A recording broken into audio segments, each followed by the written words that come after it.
This is the Cloud Security Today podcast, where leaders learn how to get cloud security done. And now your host, Matt Chiodi. On today's episode of Cloud Security Today, we're diving deep into the trenches of cybersecurity with a true industry heavyweight, Dr. Chase Cunningham, also known as Dr. Zero Trust. How cool is it to have that name? With over 20 years of experience, first now as a retired Navy chief cryptologist, Chase has built a career that spans some of the most technical and demanding environments imaginable. This includes the NSA, CIA, FBI, and other three-letter government agencies. His experience in cyber forensics, analytics, and both offensive and defensive cyber operations is matched only by his unwavering belief that cybersecurity and online safety are fundamental human rights.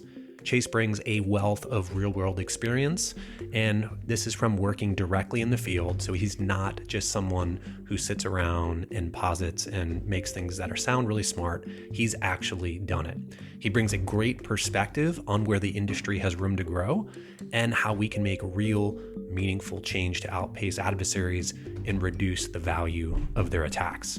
His approach to cybersecurity is rooted in truth, innovation, and a drive to help individuals and businesses alike be more secure and optimized. In today's session, we are going to explore his insights on zero trust, cyber warfare, particularly here in the United States, and what it takes to create real progress in our ever-evolving digital landscape. Get ready for an insightful and inspiring conversation with one of the sharpest minds in cybersecurity. Let's jump in. Chase, welcome to the show. Hey, Matt, thanks for having me on. This should be fun. I'm looking forward to it. So I think we've only met in person one time. Right? Was that that CSA event? Yeah, you were giving a talk on zero trust, and I carpet bombed and dropped in there and just looked around. You did. You came in and sat. That's right. You sat in the front row, and I thought, oh my God, here I am giving a talk on zero trust, and Dr. Zero Trust is going to sit right in the front row. It was fun. You did a great job. It was awesome. Thank you. Well, thanks for coming on. I really appreciate it. First of all, I think you have a really cool background, really diverse background. I actually wasn't aware of it until I did some of the show prep today. You were a Navy chief cryptologist. You've done work with NSA, CIA, and now you're a leading voice in cybersecurity. Well, I'm a voice. How much leading I do is a different story, but I'm a voice. Well, I follow you at least, so, and I appreciate that. I'm curious, what initially drew you into the world of cyber operations? Honestly, it was kind of a fortuitous mix of insanity that everything put me in the place where I am now. I tell people all the time that I think some folks wonder if they're blessed. I know that I am, because I started out my career in the military as a diesel mechanic, funny enough. Yeah. I didn't know that. And long story short, the way that I got into cyber was I fixed a problem on a controller that we had by stealing someone's laptop and changing some settings, which is illegal in the military. And the person who ran cyber on our ship happened to see me do this. And he, instead of punishing me, he saw that there was an opportunity for maybe a different career field, and he was kind enough to let me sweat bullets for a couple days and then start me on my path. It's really awesome. That's a good leader. I think when you can kind of see the big picture for what the person's doing, rather than try to penalize them for something that was really good, actually. Yeah, he could have crushed me. I mean, honestly, it was, I spent about 3 days just sweating bullets like, oh crap, man, I'm going to Leavenworth. So now the question I have is, do you still use any of your diesel mechanic skills? I've got a 1970 Oldsmobile Tornado out in the garage that I do some work on, and I do work on my motorcycle and stuff like that. So I can still turn wrenches when I need to, but I don't consider myself an engineer much anymore as far as engines go. Well, I think I'd be curious, with that background that you have, what were some of the things that you picked up early on? What were those key lessons that maybe you still use today and apply to your work? I mean, the biggest thing for me that I think I learned early on in the military really was that I continually see the issue that we have with people talking about the lack of human capital, whatever else, and it's because we're so myopic in our vision of who can do the job. Like I said, I was a diesel mechanic. I'm a farm kid, man. If I can do it, anybody can. We just have to give more people the opportunity. And then on the follow-on side, I was lucky enough when I came out of the military that I was doing red team stuff. I don't think enough people give credence to the, value that you can get from red teaming and actually trying out systems from the perspective of the adversary. We try for perfect defense and we try for no breaches and all those things, and it's just not possible. You're never ready for a fight until you've been in a fight. And I think that that's what people should spend more time doing. And that's why Zero Trust stood out so much to me. Was the first time I really looked at ZT from the perspective of an adversary, like a red teamer. I was like, man, if a system was built this way, it made me miserable. I'd quit. And then it was like, okay, there's something to this. It was interesting. I was looking at, I always troll my guest post just to see what's something interesting they're talking about. And again, this is one of the things I love about you. You speak your mind, and I respect that. But one post that I found really interesting was a post on purpose. It was a post basically talking about, it's the new year. People are talking about resolutions. And you said about how this year you chose the guiding word purpose. Last year it was value. Talk a little bit more about how did you arrive at that? Again, so many people talk about resolutions. We all laugh because we know they're typically gone by, third week of January. How did you arrive at this one word? Yeah, so a few years ago, I started really trying to do this because, like you said, I think they actually have a term for it. It's called Quitter Friday. It's like the second Friday in January where everybody just gives up, which we're already kind of there.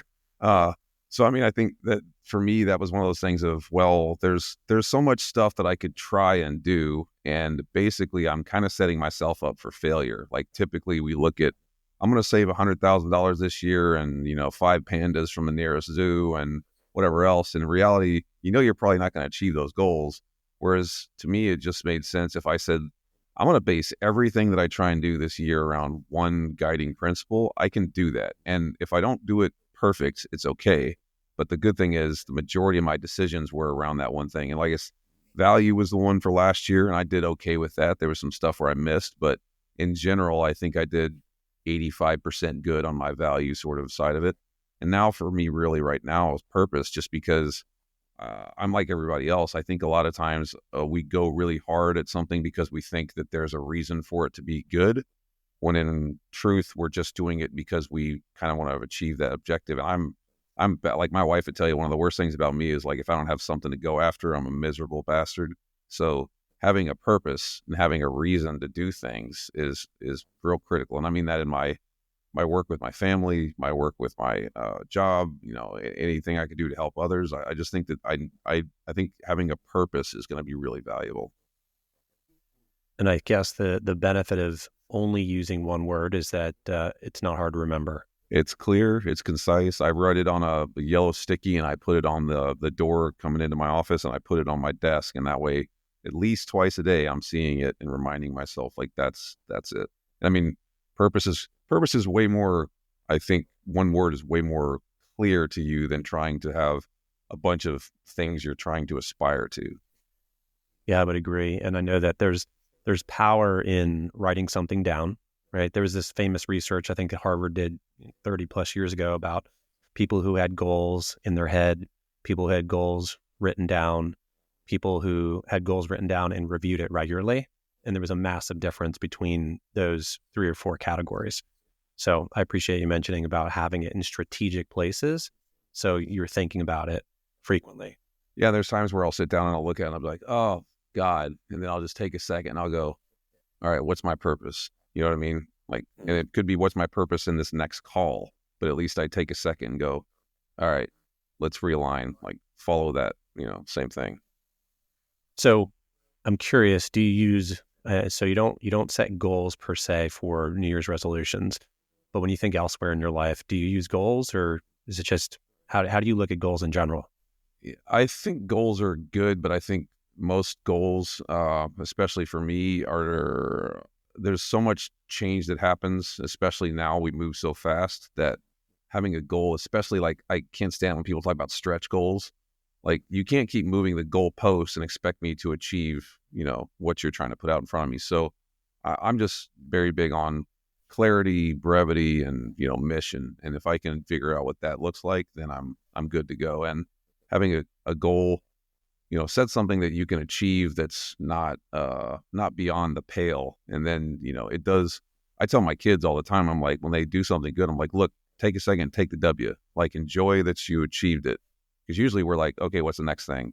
Like, no, just take a minute. It's okay to take a day or however long you need and sit back and go, like I got there. Appreciate that. Yeah, I think you're right. I know that's the way I am. I've always been a goal-driven person, and the hardest thing for me is to stop and celebrate. It's like I see it, I hit it. All right, what's next? Well, and I openly admit, like when somebody says, "Are you a team player?" Like I don't like team sports, to be perfectly frank. I like golf, I like lifting weights, I like that type of stuff because it's me.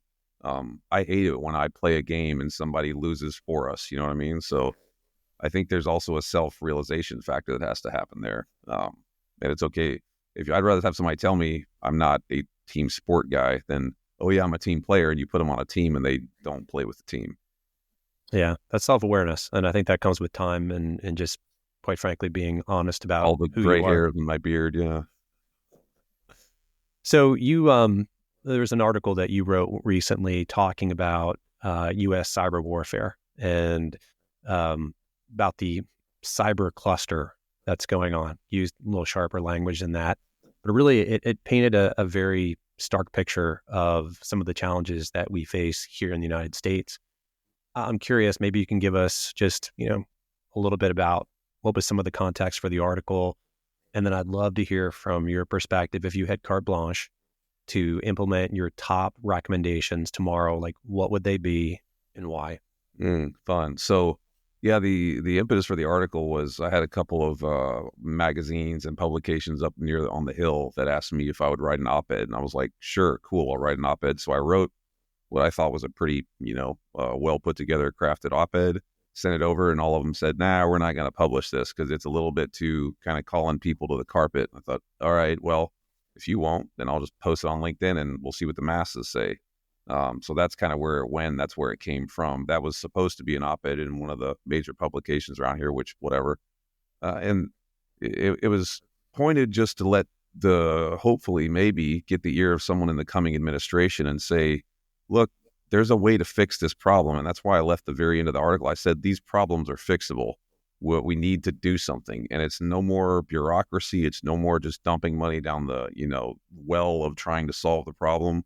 We need strategy and execution and authority, and then we can do those things. And I mean, I'm an American, I'm a patriot. I can't stand the fact that last year about 90 Americans died because of ransomware activities on hospitals. They couldn't get care or they were refused care because systems were down.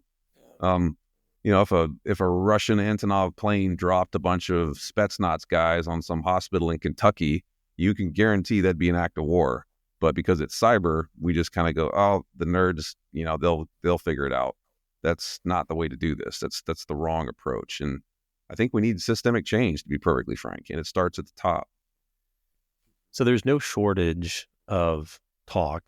There's no shortage of NIST documents that are talking about what should be done. Is it, how much of it do you think is endemic of just the fact that we have an extremely large government? If you look at the size of government, you look at the size of the Department of Defense, how much of it do you think is just sheer size of the organization? I mean, if you think about the size of the DoD network, that attack surface is larger than probably anything else in the world.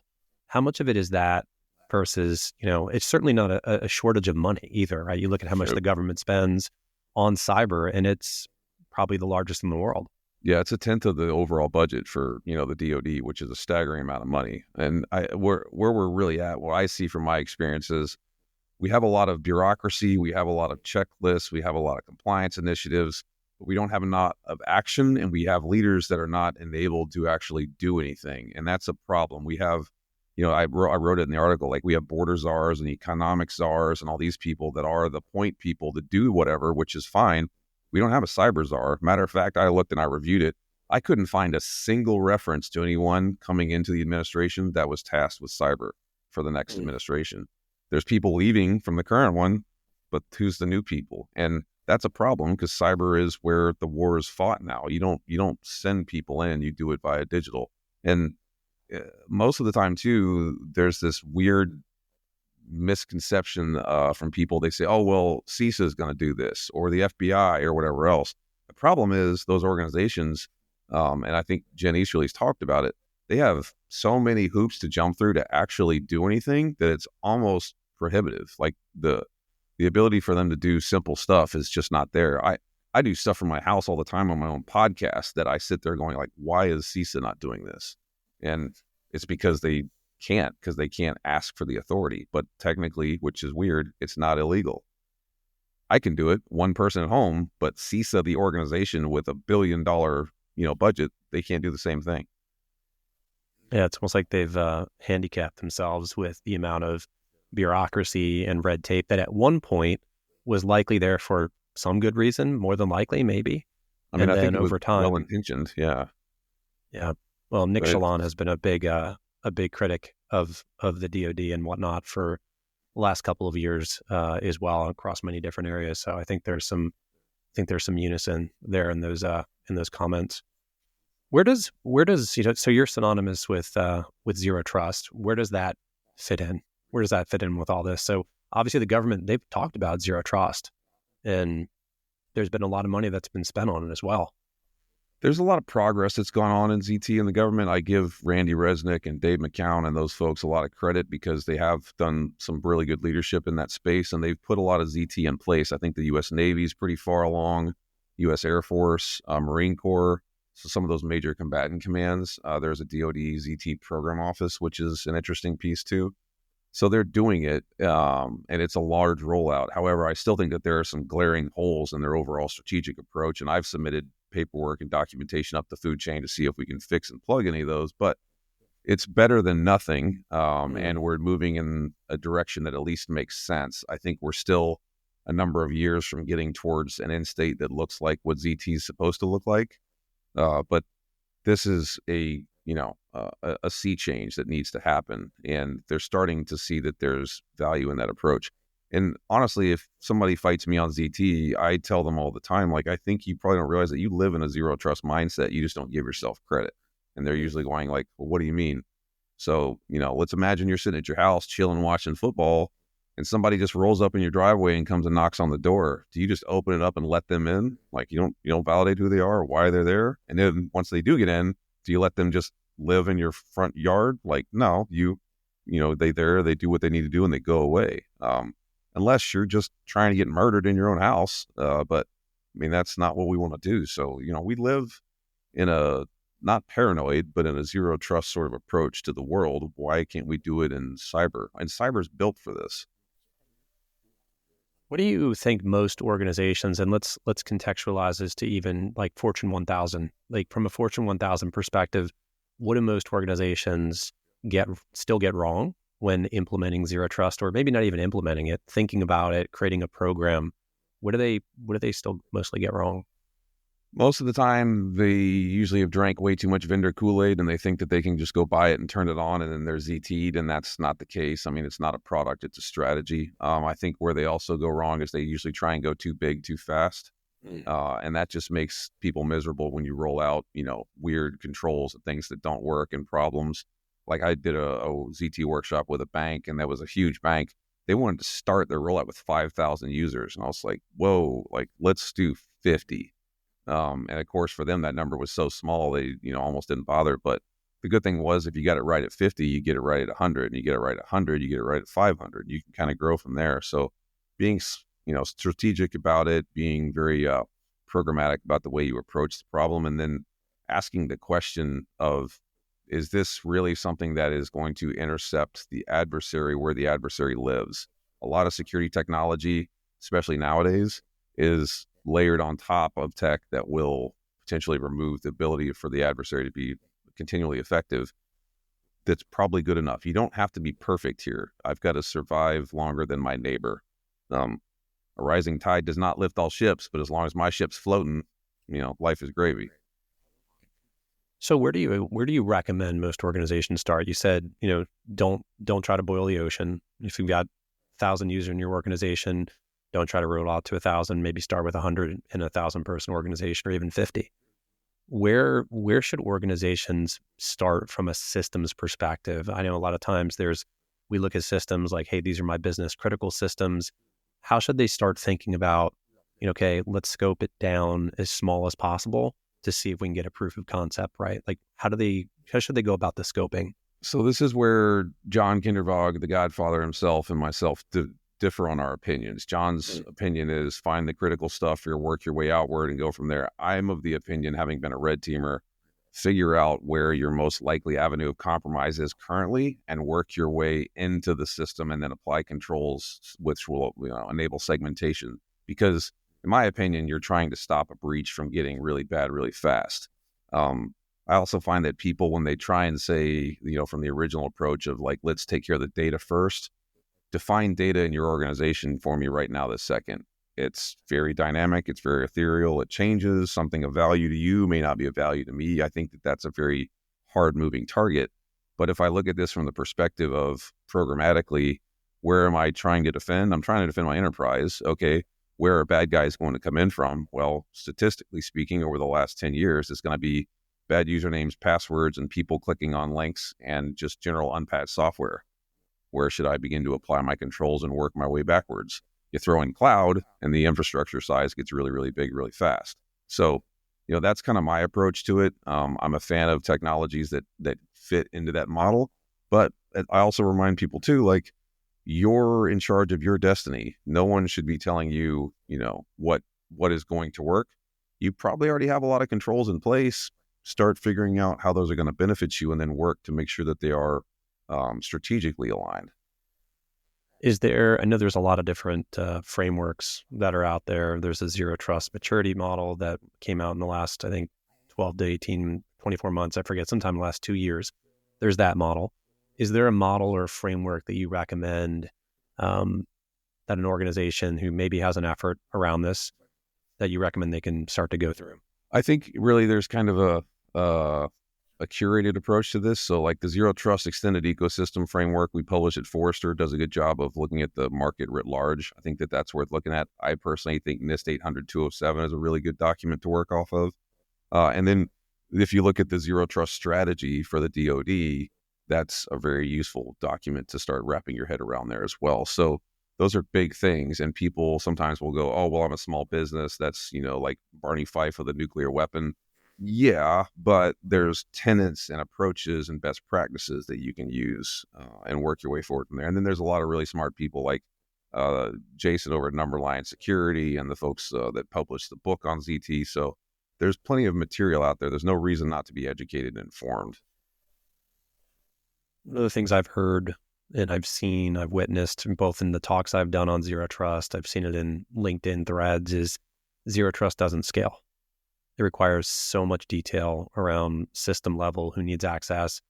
So we talked about starting small. How do you actually scale it? I know from talking to John Kindervag in the past that he has said, when I've asked this question, hey, I've worked with customers that have, within either Department of Defense or defense contractors that have rolled this out. But how do you actually scale it? Because if we're talking about an organization that has really any type of scale, there's a lot of complexity with different applications. And a lot of times, if we're talking about a bank, they've got different business units, they've got application owners that really are the system owners for those. It's not technically centralized.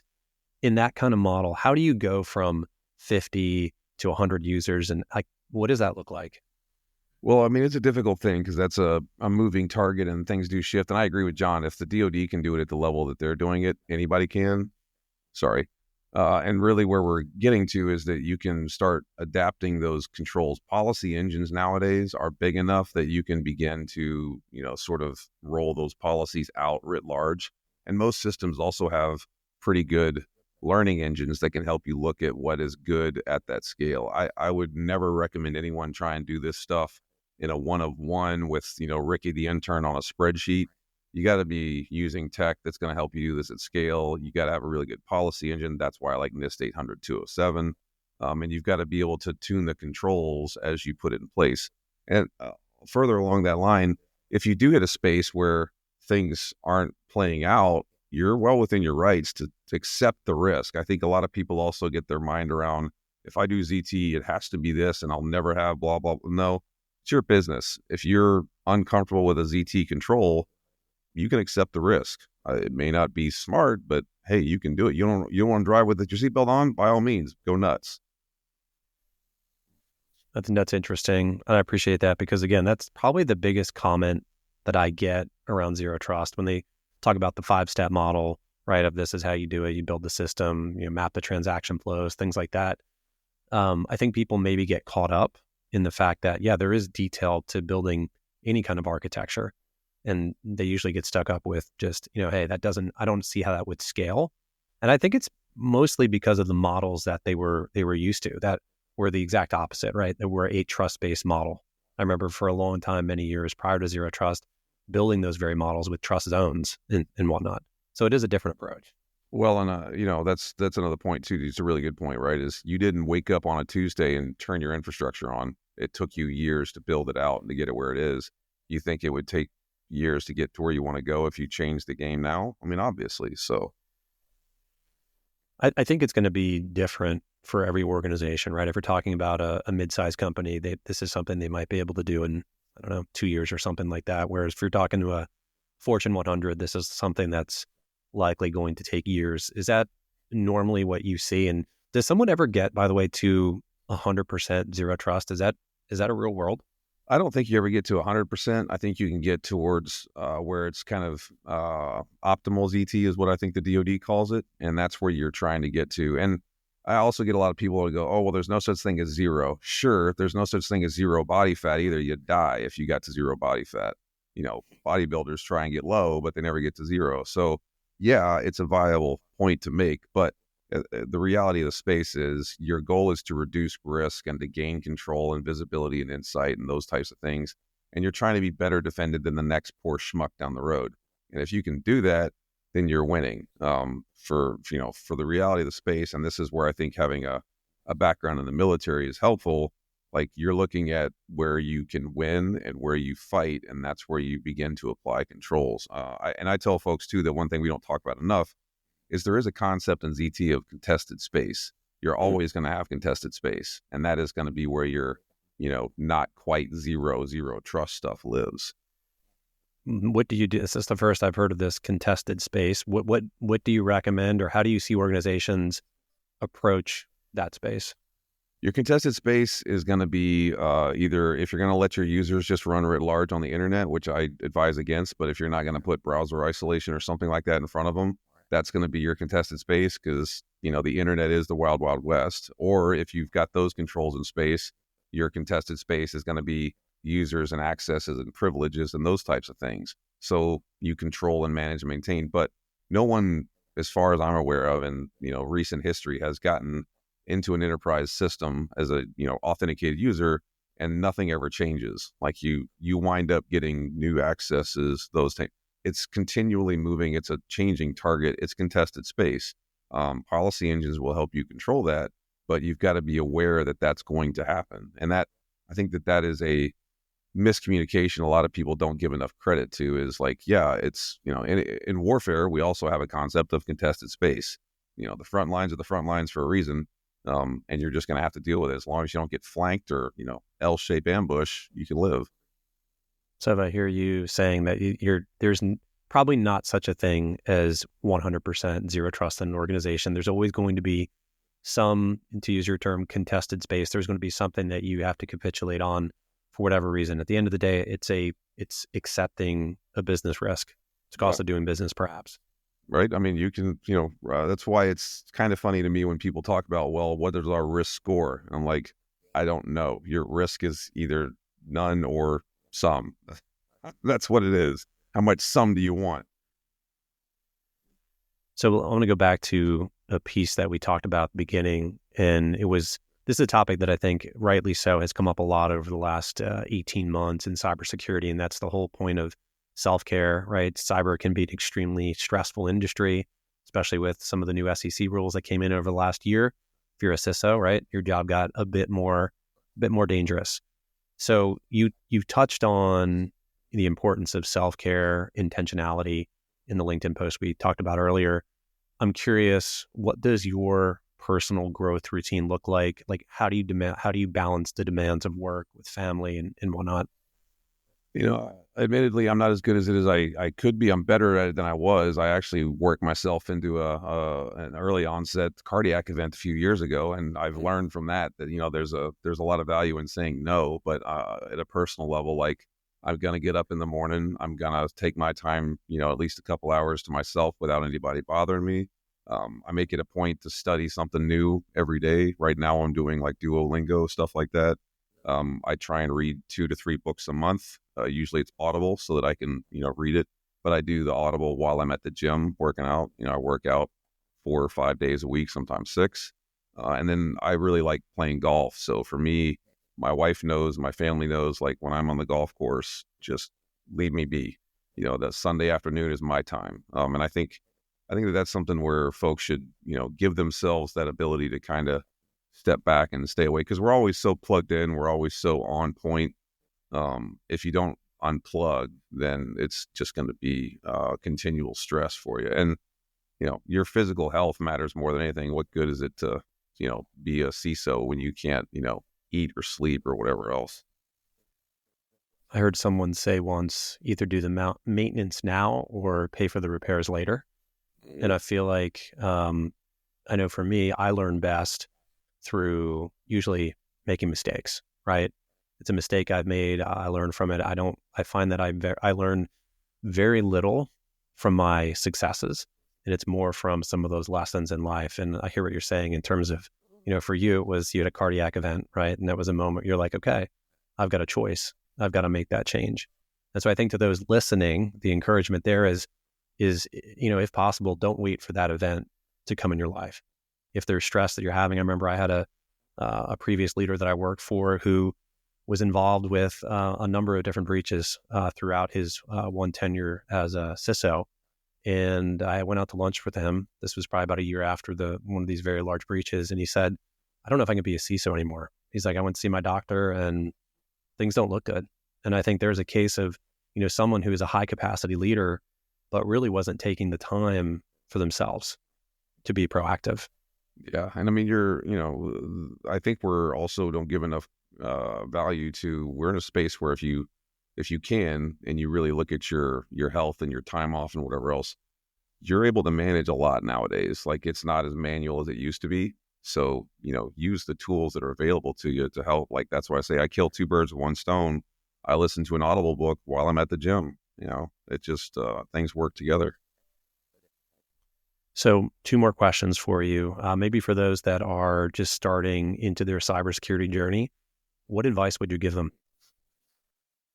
Well, I would say, understand that you're in a great space and that this is a community of people that will bend over backwards typically to help you. So don't ever hesitate to ask people for help is one. And I say that because I'm always one of the worst at asking other people for help. I like to be independent, but I think there's a lot of value in reaching out and saying, I don't know this, I don't understand this. Can you help me work through it? It's a great community, great people. And then the other side of it is, start really looking at, if you want to really be someone that understands cybersecurity and defensive posture, understand what offense looks like. You're not going to be any good to anyone if you've got, a billion certs behind your name and your alphabet souped up to here, and you don't know what it looks like to have bad guys come after your enterprise. Understand what that looks like. Spend time playing with Hack the Box and Metasploit and those things. Watch YouTube, get really familiar with it. Because if you don't know what the actual tactics are, not the Hollywood crap, but the actual tactics of bad guys, you're not understanding what it means to defend from it. Yeah, and that's where I started. I think about when I started playing with computers and networks, way back before the internet was a big thing like it is today. I started on the offensive side, and it was literally just playing pre-YouTube. So I think there's a great advantage today that people have with YouTube, ChatGPT. One of my guests, said this, so I can't claim I came up with this. Said it is the most patient tutor. The most patient tutor. You can ask questions to it all day. Now, we all know it's not always right, but generally speaking, it's directionally correct. And so if you want to learn it, I think, using ChatGPT as a tutor is such an inexpensive, great way to learn what offensive security looks like. And I think it makes then the defensive side so much easier. Well, and if anybody tells you that they're not Googling and ChatGPT and stuff and they're senior, they're lying, because they are. I do it all the time. Matter of fact, in my house, like, kids come in here and ask me a question. My first response is, have you looked at it on Google or have you ChatGPT? Then you can come ask me. I love it, Chase. Well, I've enjoyed our time today. Anything else that I should have asked you? Number one, thanks for having me on here. I think this is awesome. Love the stuff that you do. And I for those folks that listen, Matt knows his stuff. Like, if you've not been in one of his sessions, they're great. So I think there's a lot of value and credence to what you're doing. And I would just encourage people to really start looking at the problem realistically and don't get wrapped up in the compliance shenanigans and the Hollywood stuff and whatever.